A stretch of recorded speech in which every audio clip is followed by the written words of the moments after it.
So you're not originally from Boise, you're from Lockhart, Texas, right? Correct. Well, I was born in Austin. I live in Lockhart now. Okay. Yeah. What brought you to the Lockhart area? Lockhart was just appealing, man. I was outside of Austin, found a nice spread of acreage that just was really nice, wise oak trees, and spoke to me. So planted my roots and get to ride my dirt bikes and, you know, run some cattle, have the horses, and it's a place to come home when we're not on tour. In Boise today, we're on tour stopping through. Awesome. Playing a show. Yeah, I play drums for a band out of Texas and super stoked to be here. Boise's an awesome place and had a great day skating around and had a nice workout, knocked out sound check and watching the sunset before the show starts. So Watching the sunset. soaking it all in from all angles. That's awesome, man. What made you stick around Lockhart when you moved there? Was it people, or was it work, or was it the... Man, it was the trees for me. It was sincerely the plot of land, and it just happened to be there in Lockhart, and it's located close enough to Austin where I can get in and out of it for business. And I actually have a house in Cedar Park as well, which is northwest of Austin. So I kind of triangulate Austin, and it's like this real dichotomy between the suburbs up there that are kind of heavily policed, but you have all the amenities of the concrete jungle, like your Whole Foods, and my lady and my dogs can stay safe when I'm on tour, and it's a nice, you know, community up there. And I spend about 70% of my time when I'm at home at the ranch, which is the complete opposite. I'm 2.5 miles deep into my property. I'm currently building my cabin by my favorite pond. It's like turned into this crazy art project that I've ended up just building a house by my hand. Like, Wow. you know, it's crazy, man. It's fun. It's giving me goosebumps thinking about it because I have a lot of joy and passion for that side of my life. And then this just kind of seems like a different, you know, dream each time you kind of go on these 5, 10, 20 show adventures and meet cool people and plant your roots in the streets and just live it up. Love it, man. That's a great answer. Yeah. If you think about your life up to this point, is there one thing that sticks out, or one period of time that sticks out as being really positive that you look back on and say, that went really well for me?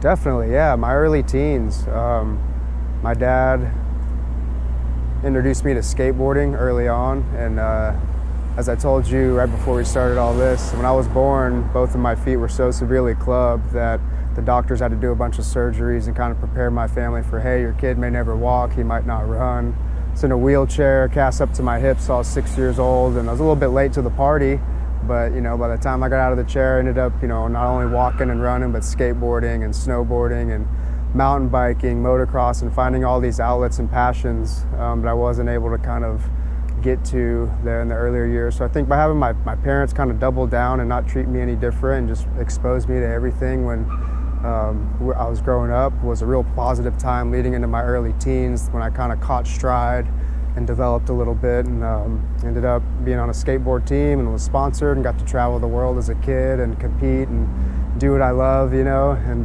found drumming and this whole other passion. And I went to school for business and finance and a bunch of other things, and didn't really ever see myself in the music industry full time, but what a blessing this has been for the past 10 years to be a part of a group creatively, and, you know, as a business, just be able to grow it and scale it and hopefully create some longevity. Sustainability is what the goal is at this point. So yeah, man, I've been able to kind of like stay true to my passions, and all that reverts back to your question of just kind of positive time in my life right there at the early teens, you know, like 11, 12, 13, 14, it was real positive and shaped up the 17 to 20 to the 24 to the, I'm 32 now, so it feels like I'm kind of just been able to build on those blocks.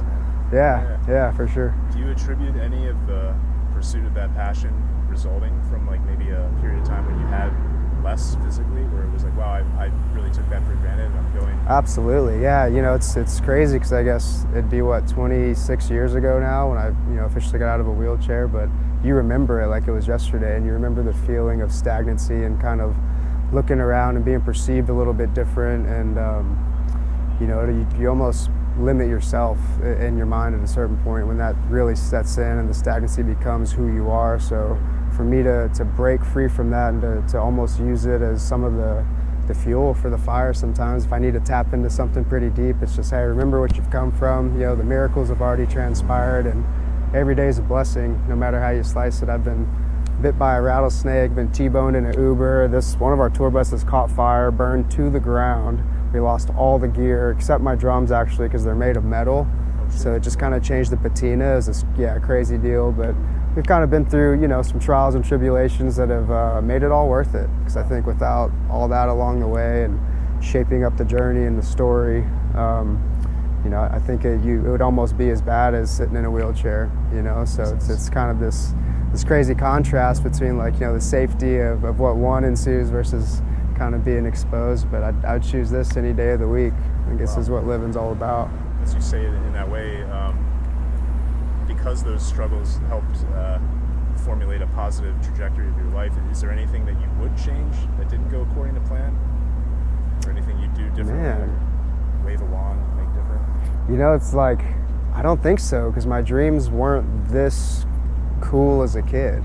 I had some cool ambitions and some cool dreams, but never did it cross my mind that I would be able to monetize my passions in 4 different industries. What I'm able to do in the music industry versus what I do in the motocross industry back home, which is what I do in the cattle industry versus, kind of just as an entrepreneur to fuel my spirit and keep myself just passionate. I think that's what it's really done for me. So looking back, man, I don't think I'd change anything. Maybe dream a little bigger, but even then, what would that entail? I'm very happy and humbled by my experiences, have a lot of gratitude, and I just hope that they continue. Hope that I'm able to manifest myself as a being and continue to grow and create connections like this and just, share my passions on stage or at home or whatever the case may be, just kind of sitting in that space and wanting to occupy that. Did you ever have times when the dream didn't meet the expectation? And definitely, yeah.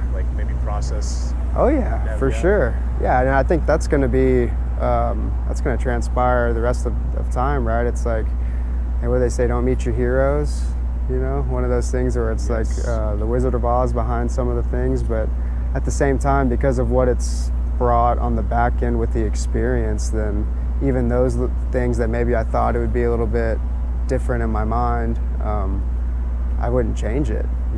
There's only so much that I guess we can affect, and when you're working with, on the road in particular, a crew, we have a 9-man crew, there's 5 of us on stage, and then plenty of people on the payroll past that. It's an operation, and you kind of have to settle in sometimes and realize it's that same give and take, any kind of 80-20 environment where it's it's not all going to be the way you want it, but I'd say in my eyes, it's damn close, It sounds like it, man. If you cut your age in half and you gave a piece of advice to that younger self, what would one thing be that you tell that person? My age in half, man. Stay true to yourself and, man, be proud. Be proud, because it's led to, if I were twice my age at that point under that mindset, it's led to this, and I'm stoked right now. So I think it would go both ways. I'd have to look down and say, hey man, stay true to exactly what you want, because it's going to end up being okay, and looking back up to 32 now and saying, hey man, all right, you did it. Top 2 priorities as you stand here today in life? Man, top 2 priorities.